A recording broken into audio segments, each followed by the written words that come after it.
সঁচাই এইটো বৰ এটা মৰ্মাহত বিষয়। কাৰণ যোৱাকালি যেতিয়া এভেকশ্যন হ'ব বুলি গম পায়, যিহেতু এইটো শ্ৰীমন্ত শংকৰদেৱ সমাজ কাৰ্বি আংলং জিলা শাখাৰ নামঘৰ আৰু মই নিজেই শ্ৰীমন্ত শংকৰদেৱ সমাজ কাৰ্বি আংলং জিলা শাখাৰ সভাপতি হিচাপে মই কালি উপস্থিত আছোঁ। আৰু যেতিয়া এফালৰ পৰা এভেকশ্যন হৈ আহি আছে, তেতিয়া যিজন বিষয়াৰ তত্বাৱধানত ইয়াৰ কামটো চলিছিল তেখেতক মই কৈছিলোঁ যে নামঘৰটো ভাগক কথা নাই, কিন্তু গুৰু আসন ভাগ স্থানান্তৰ কৰাত আমাৰ কিছু নীতি নিয়মৰ প্ৰয়োজন আছে। সেই গুৰু আসন ভাগ আমি যথেষ্ট ভক্তি সহকাৰে আমি যিহেতু মানি আহিছোঁ, ভক্তি সহকাৰে তাক স্থানান্তৰ কৰিবলগীয়া হয়, কিন্তু আমাক সিমানখিনি সময় নিদিলে। তেখেতসকলৰ শ্ৰমিকসকলক লগাই দি জোতা চেণ্ডেল পিন্ধি মণিকূটত সোমাই আসন ভাগ তাৰ পৰা আনি এই মাথাউৰিত যি ধৰণে পেলাই থৈছিল, একেবাৰে দেখাত অশোভনীয়। বাৰু তথাপিও যি কি নহওক, চৰকাৰী ভূমি বেদখলমুক্ত হোৱাটো আমিও বিচাৰোঁ। যিহেতু এইটো মাথাউৰিৰ কাষত অকল শ্ৰীমন্ত শংকৰদেৱ সমাজ কাৰ্বি আংলং জিলা শাখাৰ নামঘৰেই নহয়, আৰু 4টা ধৰ্মীয় অনুষ্ঠান আছে। কাষতে সেইটো ৰাম মন্দিৰ আছে, এইফালে এইখিনিতে এটা মছজিদ আছিল, তাৰ কাষতে সেইটো অনুকূল ঠাকুৰৰ মন্দিৰ আছে, এইখিনিতে এটা শিৱ মন্দিৰ আছে। এই গোটেইকেইটা ধৰ্মীয় অনুষ্ঠান এই চৰকাৰী মাটিতেই অবৈধভাৱেই আছে। কিন্তু এটা কথাত দুখ লাগিছে যে মছজিদটো ভাঙিলে, নামঘৰটো ভাঙিলে, কিন্তু মন্দিৰকেইটা এতিয়াও অক্ষত অৱস্থাতেই আছে।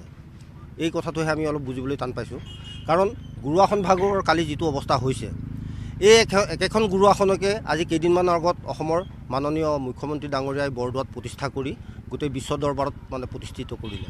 গতিকে সেই একেখন আসনকেই যোৱাকালি কাৰ্বি আংলং জিলা প্ৰশাসনৰ তত্বাৱধানত যিটো পৰিৱেশ হৈছে, সঁচাই মই জিলা শাখাৰ সভাপতি হিচাপে বৰ মৰ্মাহত হৈছোঁ। গতিকে তেনেকুৱাটো হ'ব নালাগিছিল। যি ভাগ গুৰু আসনক আমি সকলোৱে সন্মান কৰোঁ, ভক্তি সহকাৰে আমি পূজা পাতল তাতে উপাসনা কৰি আহিছোঁ, যিখন ভাগৱতক লৈ আমি উপাসনা কৰি আহিছোঁ, যিখন গুণমালাক লৈ উপাসনা কৰি আহিছোঁ, যিখন গুণমালা সেই আসনত প্ৰতিষ্ঠা কৰা হয়, সেই গুণমালাৰ কালি যিটো অৱস্থা হৈছে, সেই ভাগৱতৰ যিটো অৱস্থা হৈছে, সঁচাকৈ বৰ মৰ্মাহত হৈছোঁ। মই সেই বিষয়াজনক সেইকাৰণে মই 3 ঘণ্টামানৰ সময় বিচাৰিছিলোঁ যে আমাৰ যিখিনি নীতি নিয়ম আছে, আমি নীতি নিয়মেৰে নামঘৰৰ পৰা তাক স্থানান্তৰ কৰিম। কিন্তু সেইখিনিৰ কাৰণে যে চৰকাৰী ভূমি বেদখল হোৱাটো আমিও বিচাৰোঁ, সেইটো হ'ব লাগে, কিন্তু এইটো সকলোৰে প্ৰতি সমানেৰে হ'ব লাগে। কিন্তু এতিয়া যিটো দেখা গৈছে, ইয়াত মছজিদটো ভাঙিলে, নামঘৰটো ভাঙিলে, কিন্তু বাকী 3টা ধৰ্মীয় অনুষ্ঠান অক্ষত অৱস্থাতে আছে। সেইকেইটাক ভাঙিব নে নাভাঙিব আমিতো সিমানটো ক'ব নোৱাৰোঁ, প্ৰশাসনৰ কি হেৰি। গতিকে মই ভাবোঁ যে যিহেতু চৰকাৰী ভূমি বেদখলমুক্ত হ'ব লাগে, গতিকে সকলো আঁতৰাই কৰি বেদখলমুক্ত হ'ব লাগে, মই ক'ব বিচাৰোঁ। চৰকাৰীভাৱে যি তথ্য প্ৰকাশ কৰা হৈছিল যে বকলীয়াঘাট ইৰিগেশ্যন বান্ধৰ 350 বিঘা ভূমিত 755টা ঘৰ অবৈধভাৱে ইয়াত আছিল। আৰু আজি ৰাতিপুৱা জিলা আয়ুক্তই প্ৰকাশ কৰাৰ মতে যে কালিয়ে তেওঁলোকে আচলতে সম্পূৰ্ণ হৈছে যি উচ্ছেদ প্ৰক্ৰিয়া। কি ক'ব আপুনি, সম্পূৰ্ণ হৈছেনে? এইটোতো মই ক'বলগীয়া নাই, আপোনালোকে নিজেই দেখিছে, সেইটো ৰাম মন্দিৰ কাষতে আছে, কেমেৰাটো ঘূৰাই দিলে দেখাই পাব, সেইটো অক্ষত অৱস্থাত আছে। সেইখিনি অনুকূল ঠাকুৰৰ মন্দিৰটো অক্ষত অৱস্থাত আছে, সেইফালে শিৱ মন্দিৰটো অক্ষত অৱস্থাত আছে, আকৌ এখন RSSৰ এখন স্কুলো আছে, সেইখনো অক্ষত অৱস্থাতে আছে। গতিকে আপোনালোকে নিজেই গম পাব এইটো সম্পূৰ্ণ হৈছে নে অসম্পূৰ্ণ হৈ আছে।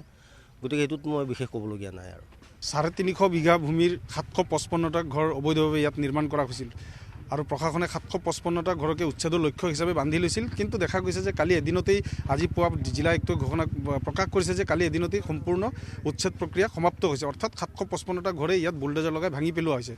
আৰু ইয়াত স্থানীয় লোকে এতিয়া অভিযোগ কৰিছে যে আচলতে জিলা আয়ুক্তৰ তথ্য, তেওঁ এটা ভুল তথ্য প্ৰকাশ কৰিছে। তেওঁলোকে অভিযোগ কৰিছে যে ইয়াত যি উচ্ছেদ প্ৰক্ৰিয়া এয়া সম্পূৰ্ণ অসম্পূৰ্ণ হৈ আছে। কি ক'ব, কিমান নাই, প্ৰথম কথা হৈছে আমি বেদখলমুক্ত আমিও বিচাৰোঁ, আৰু এখন চৰকাৰে যিদৰে এভেকশ্যন কৰি আছে আমি শলাগ লৈছোঁ, ঠিকেই, ভাল কাম কৰিছে। কিন্তু তাৰ অন্তৰত আমি আকৌ এটা কথা ক'ব বিচাৰিছোঁ, আপোনালোকে আহি পেলাই দেখিছে এতিয়া জিলা আয়ুক্তই কৈছে আমাৰ এভেকশ্যন কমপ্লিট হৈছে বুলি। কেনেকুৱা কমপ্লিট হৈছে? তেওঁ আহি পেলাই চাব লাগিছিলে ইয়াত, যিহেতু আপোনাৰ এটা জিলাৰ শংকৰ সংঘৰ আপোনাৰ সমাজৰ এখন নামঘৰ ভাঙিছে, অবৈধ জেগাত আছে, আমি সেইটোও মানি লৈছোঁ। কিন্তু মন্দিৰবোৰ কিয় ভঙা নাই? মন্দিৰবোৰতো অবৈধ জেগাতে আছে। এইখন যদি নামঘৰ অবৈধ হয়, মন্দিৰবোৰ কেনেকুৱা বৈধ হ'ব পাৰে? এইটোতো পাৰ্চিয়েলিটি হৈছে। এখন চৰকাৰেতো পাৰ্চিয়েলিটি কৰিব বুলি আমি ভাবাও নাই, আৰু আমি এই ভাষাত এই কথাত আমি তীব্ৰ গৰিহণাও দিছোঁ। তাৰ লগে লগে এখন চৰকাৰে, মুখ্যমন্ত্ৰীয়ে আপোনাৰ গুৰু আসন সৌদিনা আপোনাৰ বৰদোৱাত আপোনাৰ বৃহৎ ডাঙৰকৈ বনাই পেলাই আপোনাৰ ৰাইজৰ পৰা বাহবা ল'লে। এইখন চৰকাৰে আকৌ আপোনাৰ গুৰু আসন আমাৰ ৰাজপথত ফুটপাথত পৰি আছিলে। আমি ধিক্কাৰ জনাইছোঁ। আৰু আমি এখন চৰকাৰক সকীয়াই দিব বিচাৰিছোঁ তেওঁলোকে এই ভেকু ভাওনাবোৰ এৰি অতি শীঘ্ৰে তেওঁলোকে আকৌ এভেকশ্যনখিনি কৰক নহ'লে আমি অসম জাতীয়তাবাদী যুৱ ছাত্ৰবোৰ কাৰ্বি আংলং জিলা সমিতিয়ে গণতান্ত্ৰিক প্ৰতিবাদ কৰিবলৈ বাধ্য হ'ম। এইটো স্পষ্ট কথা, বেদখল কৰিবই লাগিব। তেওঁলোকে ভেকু ভাওনা হ'লে নহ'ব, ভেকু ভাওনা কৰিলে তেওঁলোকে নহ'ব, আমি কোনো পধ্যে মানি ল'ব নোৱাৰোঁ। ধন্যবাদ। চৰকাৰী ভূমিটো আপোনাৰ উচ্ছেদ হ'ব, ইয়াৰ কাৰণে আমাৰ কোনো দুখ নাই, আপত্তি নাই। কোনটো কথা এটাই মানে দুখ লাগিছে আমাক, ফাৰ্ষ্টত আহি মছজিদখন ভাঙিলে, পিছতে আহি নামঘৰখনো ভাঙিলে, তাৰপিছতে অন্য দেখিলোঁ মন্দিৰকেইটা ৰাখি দিলে। তাৰপিছতে কি কৰিম আমি আৰু কৰিবলৈ একো নাই, আমি একো প্ৰতিবাদ কৰা নাই। চৰকাৰে যি কৰে, আমি চৰকাৰৰ মানুহ, ইয়াতে ভোট NRC আপোনাৰ আইকাৰ চব আমাৰ ইয়াতে বকলিয়াই হয়।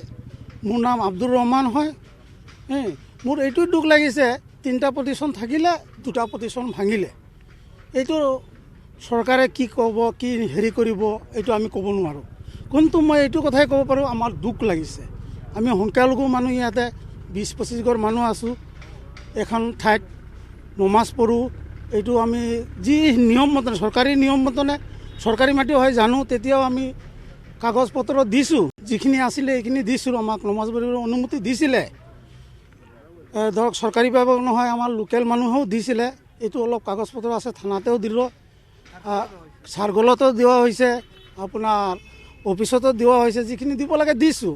কিন্তু আহি ফাৰ্ষ্টতে মছজিদখন ভাঙিছে, এইটোৱে মোৰ দুখ, বেলেগ একো দুখ নাই। আগতে ঘৰ ভাঙিব লাগিছিলে, ঘৰ ভাঙাৰ পিছতে মছজিদটো ভাঙিলে, একো নাই। আগতে শুনিছোঁ মছজিদ মন্দিৰ নাভাঙে কৰি আমি মছজিদটো খালী কৰা নাই। মছজিদ মন্দিৰটো নাভাঙিব কৈ আছে, শুনিছোঁ মানুহ মুখত। এতিয়া চৰকাৰে কি কৰে এইটো নাজানো, কিন্তু এনেকৈ শুনি আমি মছজিদটো খালী কৰা নাই, একো বস্তু খালী কৰা নাই।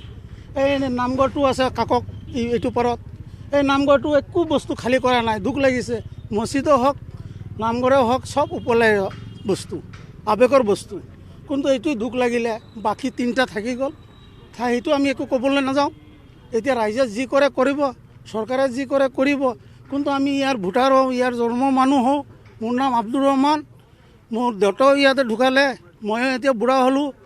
এতিয়া ক'ত যাম, কি কৰিম, কিন্তু বেলেগ ঘৰত যে ভাড়া থাকি যে উপায় কৰিম, নমাজটো পঢ়িম সপ্তাহতে এদিন, এইটো উপায় নাই। আপুনি ইয়াত কিমান বছৰৰ পৰা ইয়াত আছে?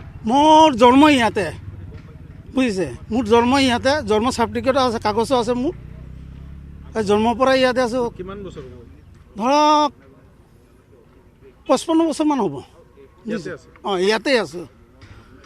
তাৰপিছতে এতিয়া এইটোৱে আমাৰ ৰাইজৰ লগত অনুৰোধ, কাৰ্বি আংলঙৰ ৰাইজৰ লগত অনুৰোধ, আমাক যাতে নমাজ পঢ়িবলৈ অলপমান ঠাই কৰবাত ব্যৱস্থা কৰি দিয়ে। আমাৰ ইয়াতে পাট্টা নিদিয়ে, সংখ্যালঘু মানুহ, আমি পাট্টা খোজাও নাই। কিন্তু অলপ ধৰ্মস্থ নমাজ পঢ়িবলৈ অলপমান জেগা যদি আমাৰ কাৰ্বি আংলঙৰ ৰাইজে দিয়ে, বকলীয়াবাসীৰ কাৰণে, সংখ্যালঘু হ'লেও যদি মৰম কৰে, এইখিনিতে আমি সন্তুষ্ট আছোঁ। ৰাইজৰ লগত আৰু একো ক'বলৈ নাই। গোটেই কাৰ্বি আংলং ৰাইজৰ লগতে আমি আছোঁ আৰু থাকিম। আৰু ৰাইজক মই নমস্কাৰো জনাইছোঁ। আমাৰ এটাই আপত্তি, খালি নমাজ পঢ়িবলৈ জেগাটো যদি দিয়ে, বাছ আমি শান্তি, একদম কোনো আপত্তি নাই আৰু।